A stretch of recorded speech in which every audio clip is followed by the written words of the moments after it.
Hey Al, video number 2. So the first one I was just kind of filling in, but this time I'm going to tackle this area here. I'm going to start fleshing this out a little bit. It's kind of rough. Actually, let me just move it over a bit and rotate this so you can see a little better. My arm here. I guess that'll do. Yeah. So this area here, this fog and the steps, it's all kind of, half-assed. Actually, I think that the first thing I'm going to do here is I'm going to go over here and set that back a bit. Almost none of this should be as bright as I have it. So I'm going to get a nice big squiz of paint over here. So I have lots to work with. And give it a little spritz. There we go. Paintbrush is all wet, so I'm gonna just do a big wash on there to set it back. Yeah. Funky shape there. Schmutz. Okay, so what I determined pretty clearly, again, is this is something I'm sure about now that I've been looking at it for a while, is that this should not be white. That's just the case. So I'm going to go through and just cover everything so that it also darkens the adjacent areas. I want it to be darker, but in relation to everything else as well. So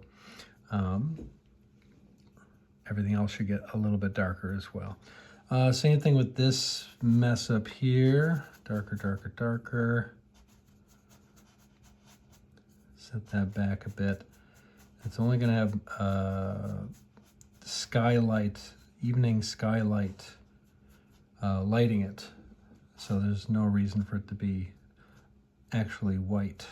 So just a gradual, that's the kind of the gradual process, is just be sure that I know what I'm painting and why, and wait until I continue working on places I'm sure of until the other places I'm not sure of become clearer, because I've made sure everything else is sure of everything else.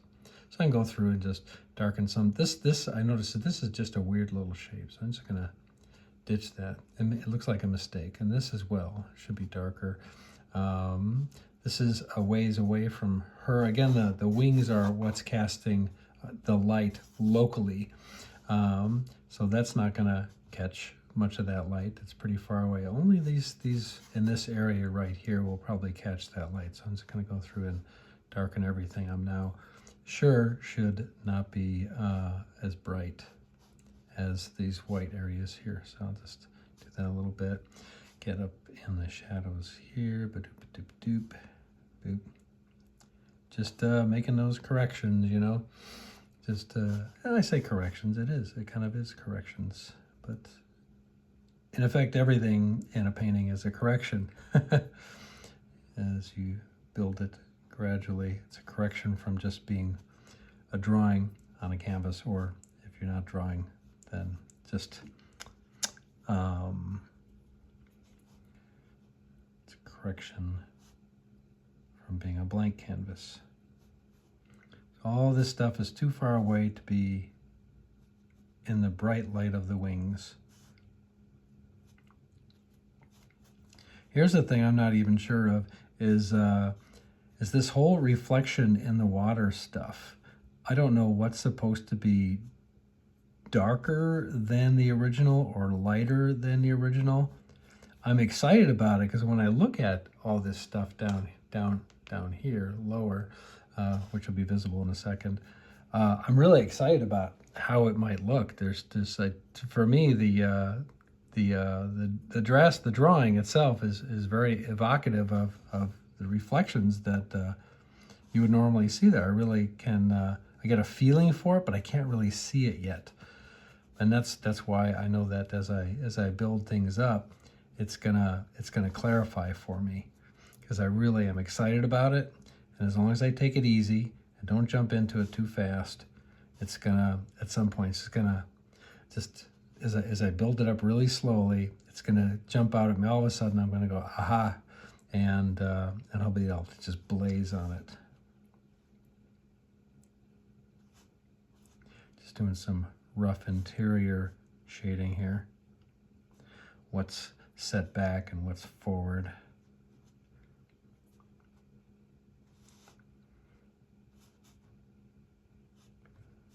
Let's see right there, that's back, that's underneath. I can draw a little line there to split those. That's a little bit back, that's going back, that's underneath, that's behind. And not too complicated. It's pretty easy to see from the drawing what's in front and what's behind.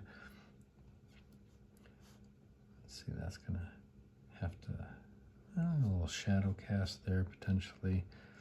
And there, that's all fixed. So now I'm gonna rotate it back over here where I can resolve this whole weird misty thing back here. So there's not gonna be any white behind that bird. So I'm gonna go ahead and keep up with the wash, you know, keep washing things. And meanwhile, I can be kind of picky. So, but the thing is, if I wash over this, I have to wash over the whole thing. Otherwise, the areas I've determined should be lighter will end up the same value as the areas I've determined will be darker. So I'm gonna also cover the darker areas with the wash. So it just darkens everything, because that's how it's got to go anyway. It's got to get darker. So I'm going to cover the whole stair and just continue it over there. So it's not so dang bright. Now it's already looking more reasonable, but it's still way too bright back there. It's going to go over all these areas here, leaving the grass free. I'm not sure how that grass should look. I don't have to paint it yet. So going right into the dark areas, not worrying about brush strokes, because it'll all be covered with oil paint anyway. I feel like almost every step is giving myself a map and to the next step until the final painting is done. I'm really just giving myself inspiration and indications of what is to come next.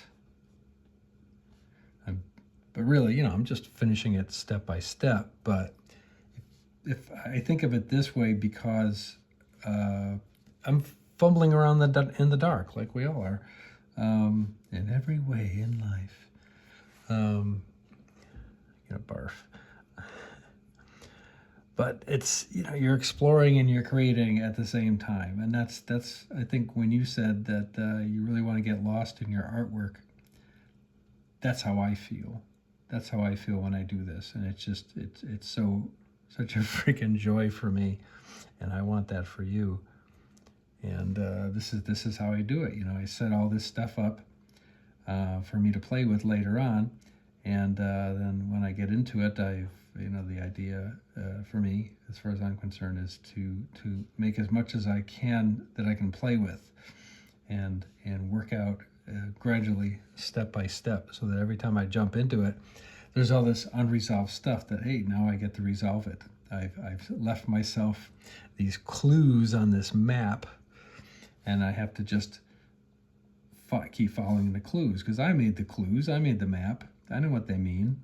I don't know what the final painting will be, but all the clues I drop like precious little art turds are comprehensible to me, and I just need the time to work it out, to follow the clues to where they lead. Precious little art turds.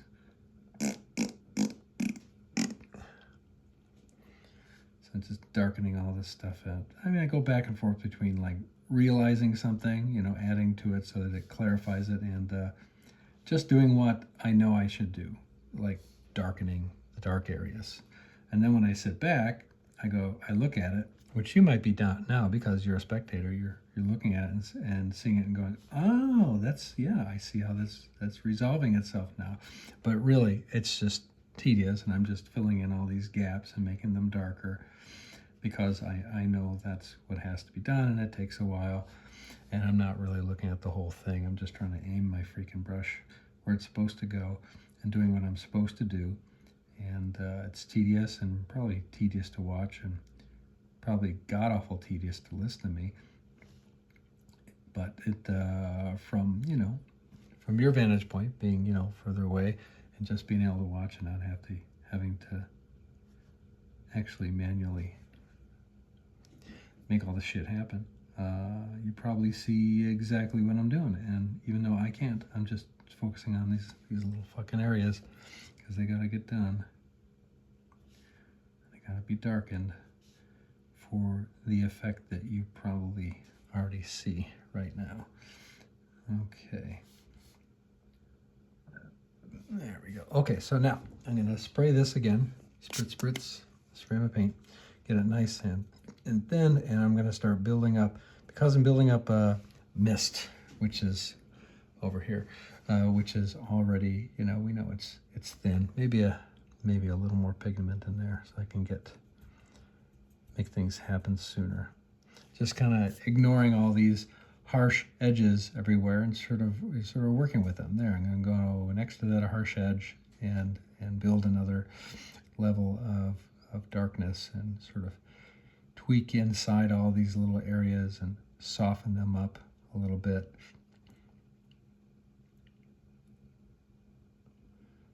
Just with the layers, go into the places where I think it should be darker, like right in there. Boom, boom, boom. There we go. And in between, and soften the transitions. I'm softening the transitions between the dark and light areas to make it look more misty. Look at that, that's way too light. That's behind the wings, and it has to set back.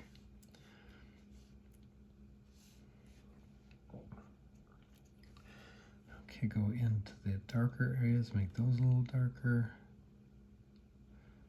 And what I'm gonna probably realize is there's just too many serrations here of light and dark mist. I get in there and combine them to larger areas. But it's better to have more detail than less. You can always get rid of detail, especially with acrylic. I haven't used any white on this yet. I'm getting real close to having to do it. I really want that the glow from the wings to happen. I gotta add white to broaden her hips and make her look more naturally proportioned. So I'm going in here, I see little, shading, messy areas that I don't want, that don't serve me, they don't serve the picture. So I just put a little stroke here and there to smooth it out. You said once that my stuff still looks like I'm working with an airbrush. Yeah, you weren't wrong, but I think you got it backwards. My airbrush artwork looks like what I do. I picked up the airbrush way back then because I had an affinity for it. My work looks like it belongs with that medium. But also, you've seen my drawings, which I'll say it again. You inspired with that one sketchbook drawing you did a long time ago when we were in that Cream Cities group. Right at the beginning, before I even knew you, I saw you open it up. I was like, what the fuck? I had not even thought about making finished artwork with the pencil. And I suddenly remembered how much I love Chris Van Allsburg's illustrations. And of course, Escher's lithographs, and what an affinity I had for black and white stuff. And I just went on this tear. I made a whole bunch of really fun black and white stuff, and I still will. It's part of my routine now. I'll make a painting. I'll make a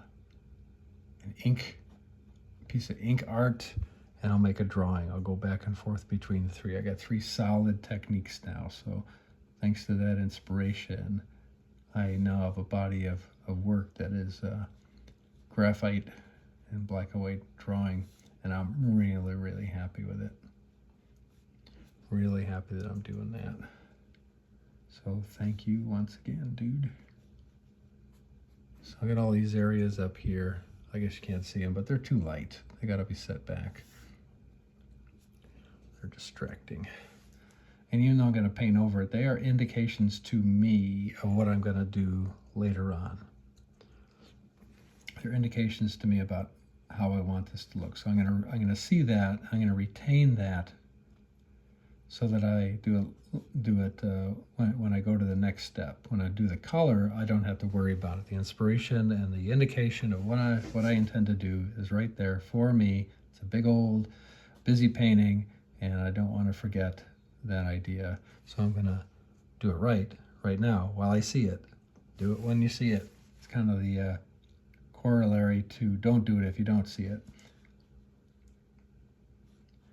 Just dropping little art turds for me to pick up and put in a plastic bag in the art park.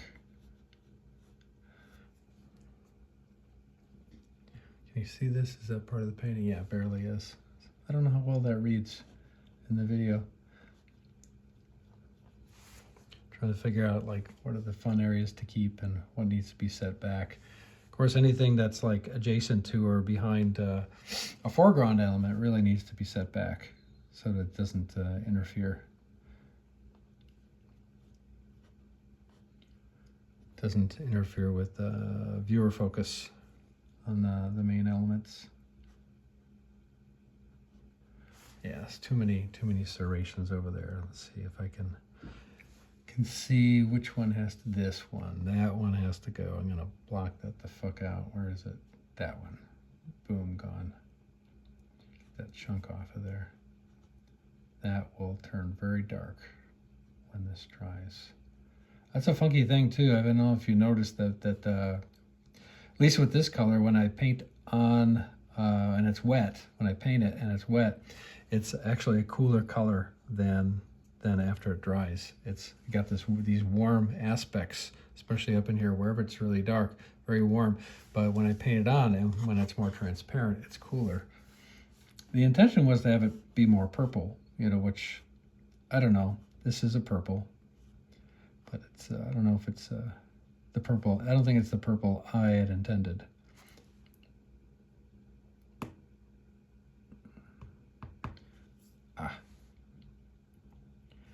But it will do just fine. It's right between the red orange on the top and the blue on the bottom. So that's why I picked the purple underpainting, because I didn't feel red overall would do it. I didn't feel like what's the opposite of blue? Orange, you know, because I got those. It's like I said earlier, it's two paintings, so I had to choose a color that worked with both the top and the bottom. So I didn't want to, like, first time I'm doing a underpainting, split the tonality of the underpainting.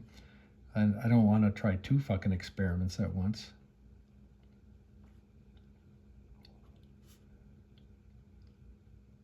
It's my first underpainting. There's no need to fear. Underpainting is here.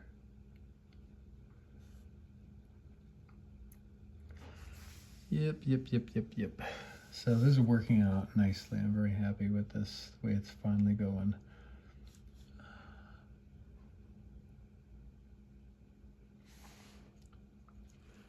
This all this stuff with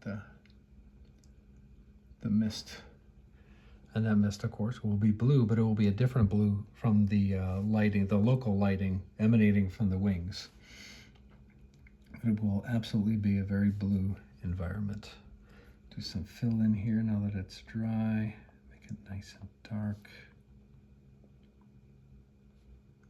Nice, solid, unreduced pigment right from the tube.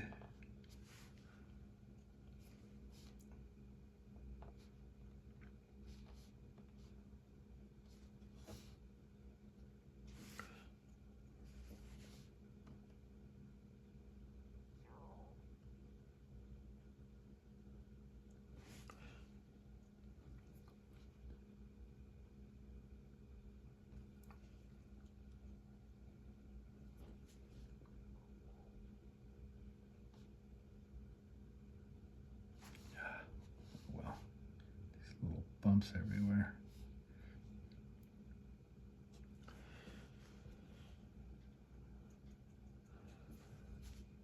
Let's see, keep darkening that up. Oh yeah, just cover that the fuck up. Totally gone. Ah, all these pieces of dried paint. Very annoying.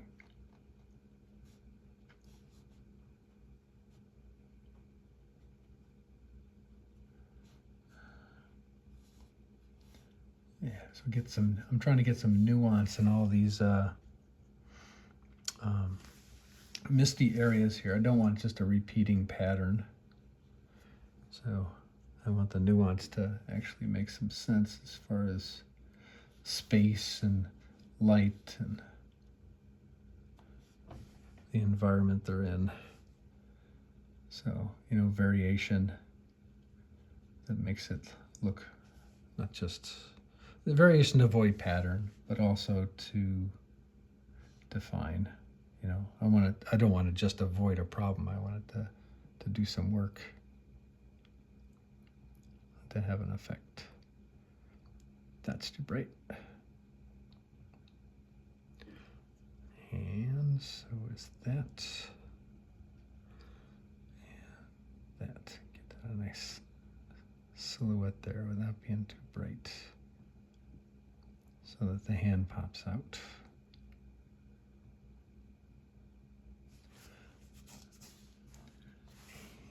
Let's see, a little bit more before I get some more paint.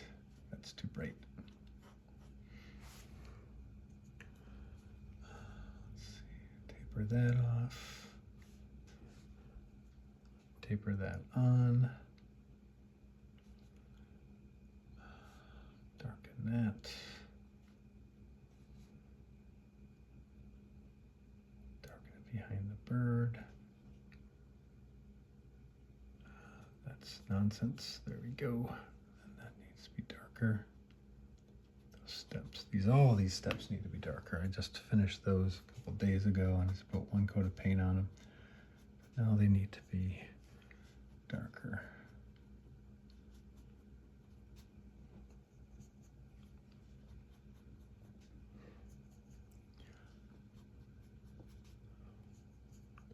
Use up all this weak paint.